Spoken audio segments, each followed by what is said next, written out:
Boafo and Nathan Kwao. It's one of my favorite continuous songs. Okay. Assisa. Portia Natasha, I'll be okay. Morris, I'll be okay. Is that Morris Babyface?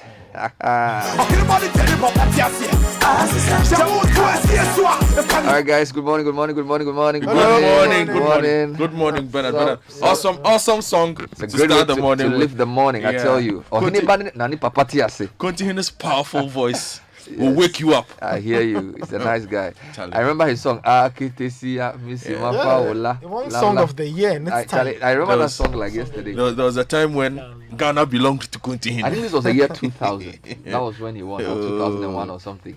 Many years ago. Yeah. Anyway, so what's the paper saying? Well, bad news on the front page of the Daily Graphic. Why? Well, I would say mixed though, because they were caught. Bank software hacked. Bank software hack. 46 million Ghana cedis transferred into 8 accounts. Hey. Police nab 6 suspects. Wow. Closing senior high schools will be disastrous, as the Ghana Education Service, but parents of Accra girl students want their children home. The Ghanaian Times, 6 busted over 46.1 million cedi bank theft.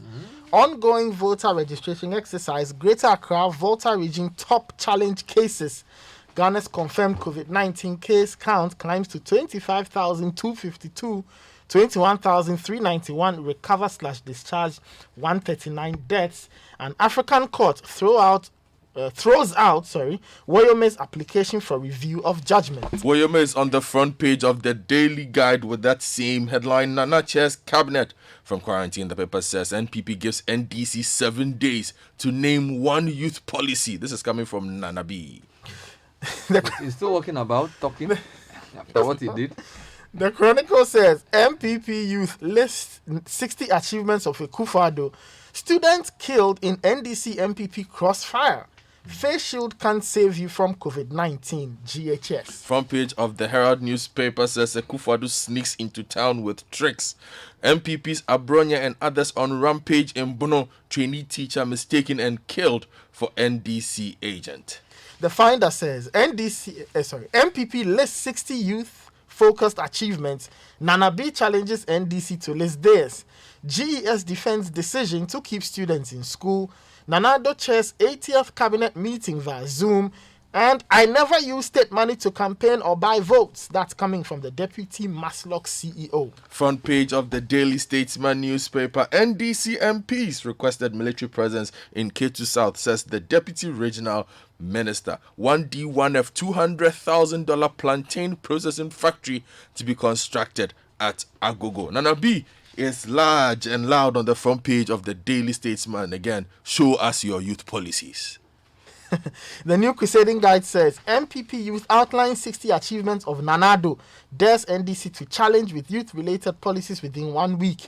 The truth, according to Flight Lieutenant Rawlings, and how police saved Metro TV cameraman from facing contempt charges. Eyewitness account. Front page of the BNFT finally from me, Bernard. Use COVID-19 to review and suspend some government programs. This is coming from Dr. Theo Achampong. Banks to shelf profit goals for liquidity management in 2020. Revenue collection under ICOMS hits 2 billion Ghana cedis so far, as Jerry Board Chair describes system as better than GCNet. The Ghanaian Observer says Queen Mother Varsity done. GHS dam calls for schools' closure. Akufo-Addo charges Ghanaians to register. Chief Imam blesses Baumia. Let's go online. citynewsroom.com. Exit plan for SHS students after WASI being developed. This is GES. My supporters are being attacked at registration centers. John Dumelo. Also, I never use state money to campaign or buy votes. Deputy Maslock CEO. And Anado's leave directive, a subtle way of removing Domelevo. This is coming in from Kweku Azar. And of course, Nanado chairs 80th cabinet meeting via Zoom. That's also a story. Other stories. Father reports 20-year-old son in possession of human parts to police. And body of Rwandan doctor who allegedly died of COVID-19 not missing. This is a Ridge Hospital. Now, City Business News. Persecutions will begin in August. Receiver for defunct microfinance and savings and loan firm says unions threaten resumption of strike over unpaid salaries to Metro Mass drivers. And as we were told yesterday, receiver to pay all depositors of defunct microfinance and savings and loans by end of this month. If you go to myjoyonline.com, schools will only be shut down if COVID-19 infection rates reach 15%. This is the Deputy Health Minister. Also, Ajimamenu, the minister, says closing down schools will be defeatist. Other stories, man arrested after body parts found in his room, and Supreme Court adjourns Ofosampafo leak tape case indefinitely. Star FM, SHS students with COVID-19 brought the virus from home. This is Nana B. Also, student killed after clashes at registration center in the Bono region. And minority film as Parliament approves $500 million for GNPC. I'll take it to South Africa today because their national broadcaster, the SABC's website, is a lot about the debate on reopening of schools. So I'm told the ANC and the EFF, which is Mulema's party, they support WHO's stance on reopening of schools and basically saying that schools should only be reopened in the context of low community transmission rates of coronavirus. There's a big debate in South Africa about whether schools should reopen, and it's also become political football as it is in other parts of the world. So it's not just here. Meanwhile, in the CNN, BBC areas, Trump hits China with order on Hong Kong trade, and then Hong Kong reduces gatherings from 50 to 4. Meanwhile, UK's Huawei 5G ban disappointing and wrong, according to China's ambassador to the UK. And of course, the whole debate about TikTok and its ban making waves in Western media as well. CNN says US allies stand up to China, and that seems to be the big story in the global news space. Let's start with schools, then the debate to reopen here in Ghana. I think that's in the newspapers. Okay. The I was going to GS start from the director- banks, but let me go to the schools Let's then. just deal with that Closing quickly. senior high schools will be disastrous according to the GES. That story is on page 3 of the Daily Graphic. The Director General of the Ghana Education Service, Professor Kwesi Opoku-Amankwah, has said it will be disastrous for the government to close down senior high schools and send students back home for fear that they will contract the coronavirus disease. Speaking at a press briefing organized by the Ministry of Information to provide an update on the country's COVID-19 case management situation in Accra yesterday, Professor Opoku-Amankwah said closing down schools presently was not the right option for the government to consider. Answering a question on the danger of keeping students in school, the GS boss said, quote, "We believe that the best option is to keep them in school because if we decide to let them go into the bigger society, then we rather have to close down the entire country. Because if you have 1,000 students going into different homes and they are infected, we are not sure of what is going to happen to the larger community. We are talking about 550,000 students. That is the Go Track students plus SHS final year students." Now, if you go to citynewsroom.com, Umar Sanda interviewed the DS director. He also says that it has, in collaboration with the Ghana Health Service, begun work on a strategic plan on how senior high school students will be made to go back home after they finish with the WASI.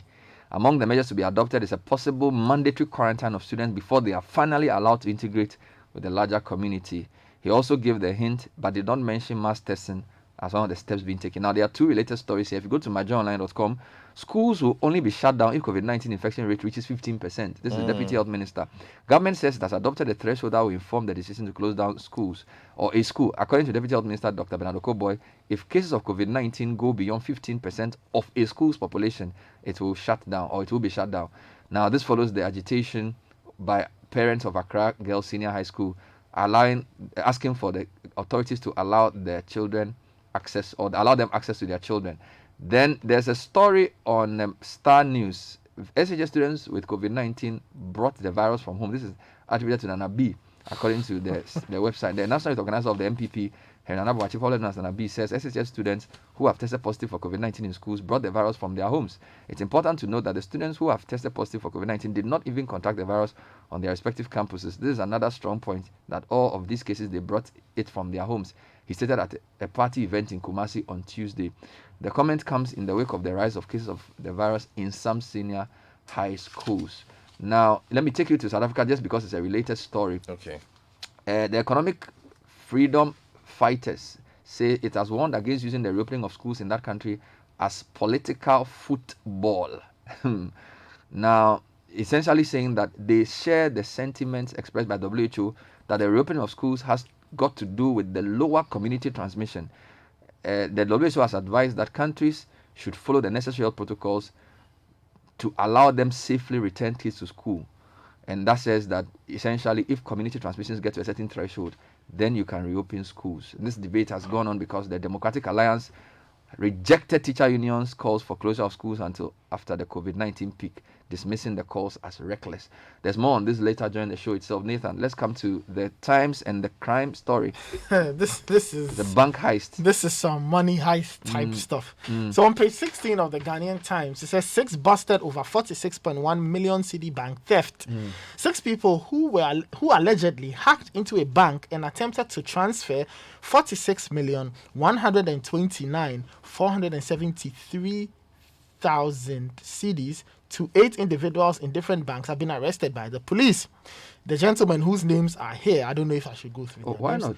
Hudu Abdul Mumuni, Emmanuel Adams, Moro Isa, Agbenu Fairforce Chrissy, Sam Aqua, who is a former banker and owner of Adum Sika Savings and Loans Limited, and James Taylor, a web developer. 2 others, Boating Mens, and one identified as Pussycat, are on the run and being sought for by the police. Now, this was revealed by the director of the Cybercrime Unit of the Criminal Investigations Department, Assistant Commissioner of Police, Dr. Gustav Herbert Yankson, and he told the Ghanaian Times yesterday. So he gave details that on July 2, a petition was received by the unit from the management of the bank that someone remotely logged into the banking software and used the login details of some staff who were on leave to transfer the money to 8 individuals of different banks. Now, a further update on that story from the Daily Graphic, Bernard. According to Dr. Yankson, he noted that in the last 4 months, the unit had received complaints of similar attacks against a number of banks in the country. The incidence of attacks, he said, was usually on automated teller machine networks, saying investigations had revealed that most of them occurred with the help of insiders. That's always what happens. Yeah. Now, there are some NDC NPP registration clash issues that's Yes. running all over the place. The Herald's front page managed to get that story, and it says that the notorious Bono regional chairman of the NPP, Kwame Bafo, aka Abronya DC, has gone on a rampage with his group of thugs made up of the party's militia groups, and the Herald has gathered. And it says that meanwhile, a 28-year-old man who just completed the Betifi Trading College has gruesomely Been killed? killed. Some of I can't really. Well, let me give you what I have go here, with the because one you have. there's the stories almost in all the newspapers and the main websites, and it says, for example, here that there's 2 areas actually. So there's the Ayawaso West Wuogon area, and then there's the Bono Crossfire story. Now, in the case of the Bono story, it's on Star News, and it says student killed after clashes at registration center. And the story is saying one person has been killed in Banda in the Bono region. This was in the Citi Breakfast News over a confrontation at the registration center.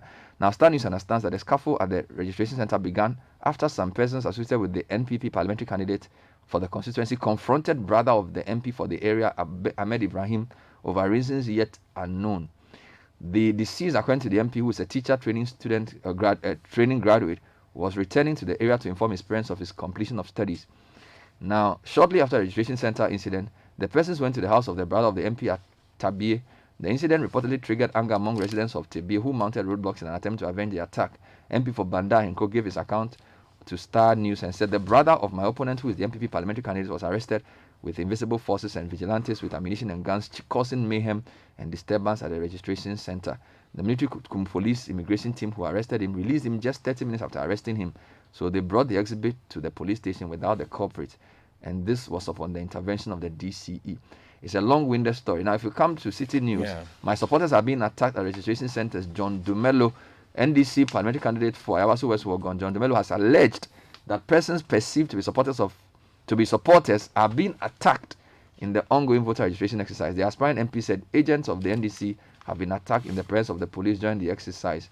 Now, it's a statement he issued, so we haven't confirmed this ourselves, but we have quoted his statement in our story. Well, if you go to page 17 of the Ghanaian Times, the EC says that the Greater Accra and Volta regions have recorded the highest number of challenged cases after the first 2 phases of the ongoing voter registration exercise, which ended on Saturday. The 2 regions witnessed a combined total of 2,451 applicants' participation in the registration question out of 8,158 challenged cases recorded in all 16 regions. Again, the 2 were the only regions to have seen more than 1,000 prospective voters have their application confronted with issues in the 12-day exercise. Well, let's go into some politics now. And page 2 of the Statesman, Nana B is asking the NDC to show their youth policy. The National Youth Organizer of the NPP, Henry Nana Boakye, has thrown a challenge to the Opposition National Democratic Congress to showcase what former President John Dramani Mahama and his government did for the development of the youth of the country. Speaking in Kumasi at the NPP Youth Wings, the Youth Must Know series, he gave a one-week ultimatum to the NDC to prove its worth by telling the nation the creative policies Mr. Mahama and his government implemented to better the lot of Ghanaian youth. Meanwhile, the Mother Union of Metro Mass Transit, the General Transport Petroleum and Chemical Workers Union of TUC, has threatened to take legal action against government to demand salaries owed its members. According to the union, government has refused to heed its calls days after employees of Metro Mass Transit embarked on a sit-down strike, but called it off. The secretary of the union, Hussein Idris, said they are exploring legal options available to them to ensure the government is made to pay the full amount. And he was speaking to City News after the strike was called off. Nathan. If you go to page 9 of the Chronicle, there's some good news for the agri sector, and that government, in collaboration with the private sector, is to construct a $200,000 plantain processing factory at Agogo as part of the One District, One Factory policy. The Deputy Minister for Agri, Mr. George Odro, disclosed this when he met with the chiefs and people of the Agogo traditional area recently.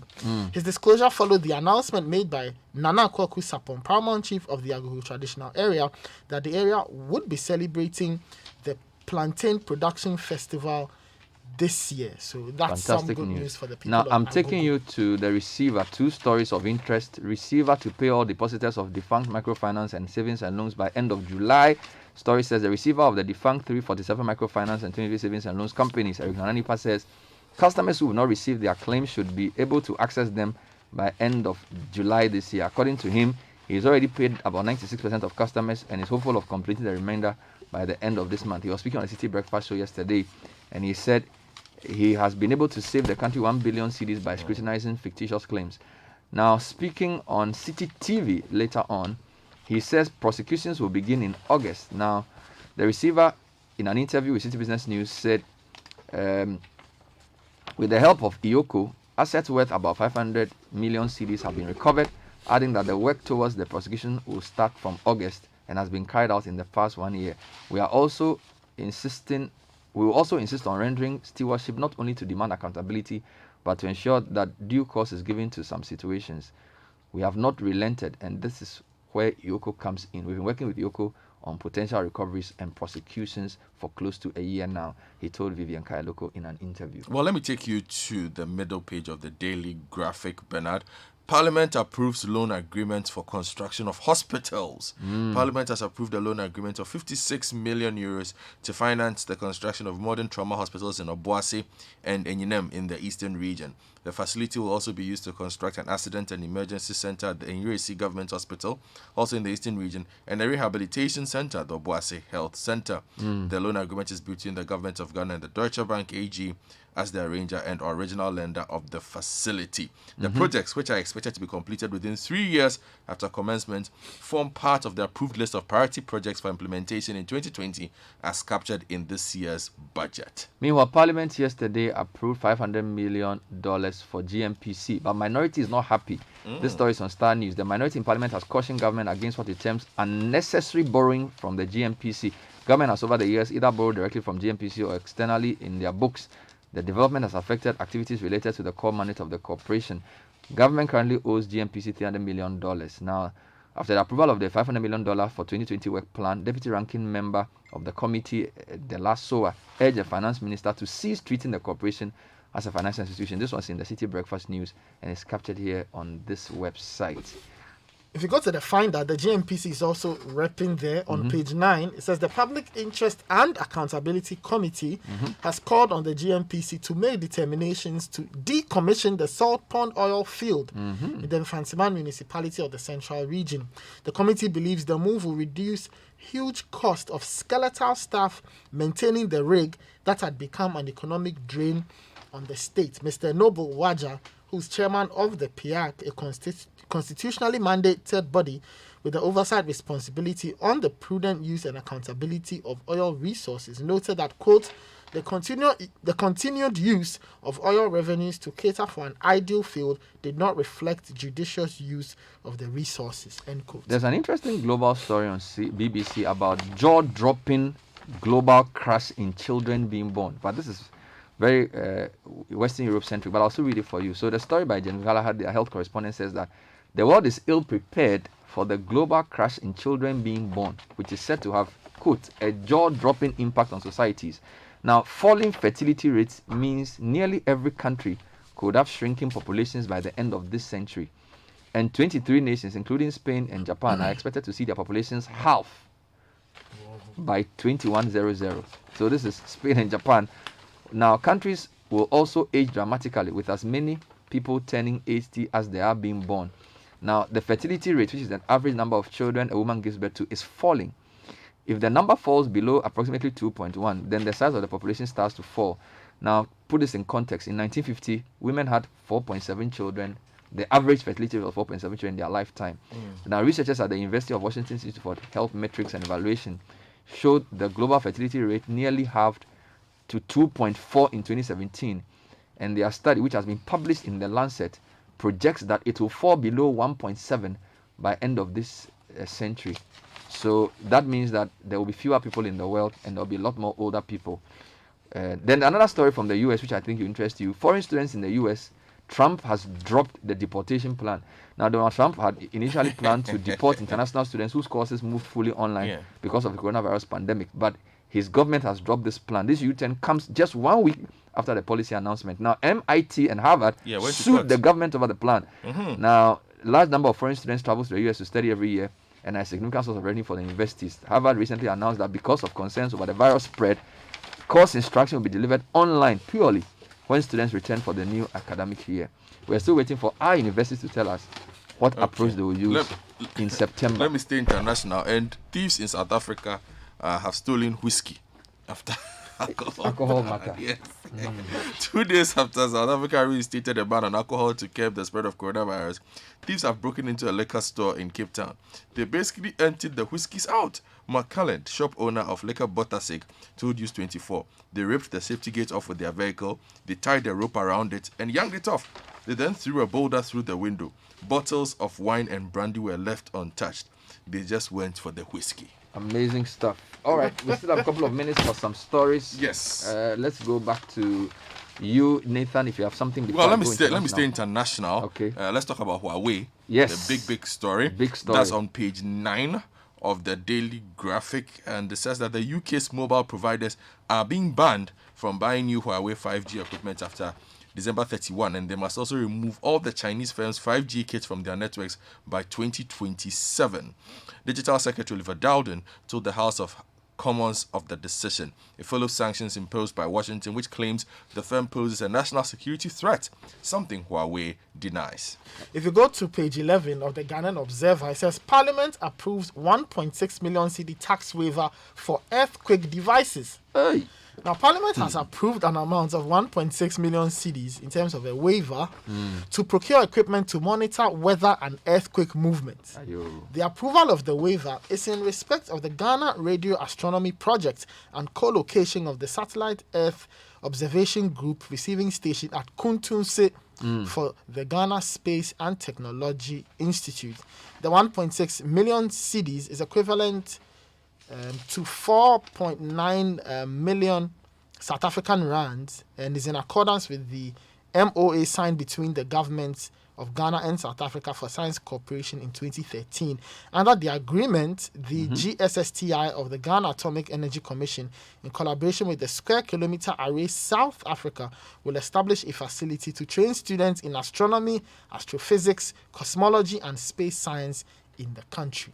Okay, there was a story about a man who has reported his son in possession of human parts. That was a story from the Eastern region. Let me just bring you that quickly. A 20-year-old man identified as Samuel Asaris in the grip of the Akosombo Divisional Police Command in the Eastern region for being in possession of items believed to be human parts. He was arrested after his father lodged a complaint to the police. According to a police report, the suspect's father, Mr. Mwakwanta, went to the suspect's room and found some bones suspected to be human parts. He then beat him and reported the matter to the police to investigate.